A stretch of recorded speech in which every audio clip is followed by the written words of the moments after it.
देखिए, ये एक सोचने वाली बात है कि हम जिनका कलमा पढ़ रहे हैं, जिन्होंने हमें ईश्वर का परिचय कराया, मार्ग दिखाया, रास्ता दिखाया, ये कैसे मुमकिन है कि इंसान उनको माने लेकिन उनकी ना माने और उनको भूल जाए। और यकीनी तौर पर ये चीज़ें ऐसी होती हैं कि जिससे दुनिया तक पैगाम और मैसेज पहुंचता है।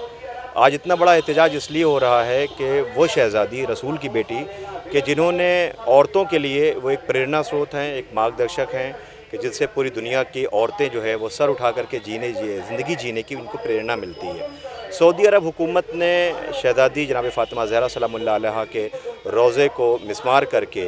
और अपनी आइडियोलॉजी का और अपनी सोच का परिचय दिया है। हम दुनिया के तमाम मुसलमान, तमाम इंसाफ़ पसंद, तमाम इंसानियत के मानने वाले लोग इस बात का हम कंडम करते हैं सऊदी अरब की पॉलिसीज़ का, और डिमांड करते हैं, गुजारिश करते हैं, निवेदन करते हैं। और अगर हमारे निवेदन को स्वीकार नहीं करेंगे तो ये बड़ा एहतजाज बनता चला जा रहा और बन जाएगा उस वक्त तक जब तक कि हम रोज़ा तामीर नहीं करा लेते हैं। ऐसे मौके पर हम अपने इसके माध्यम से और इसके ज़रिए हम गुजारिश करते हैं कि जल्द से जल्द शहज़ादी जनाब फ़ातिमा ज़हरा सलामुल्लाह अलैहा के रोज़े की तामीर होना ज़रूरी है, ताकि दुनिया को ये पता चल जाए कि शहादत का जो मैसेज जिस घराने से है, जिसने सबसे पहले आतंकवाद का भरपूर मुकाबला किया, सामना किया, उसे ज़लील किया और मज़लूमों को सर उठाकर जीने का संदेश दिया और सलीक़ा सिखाया है।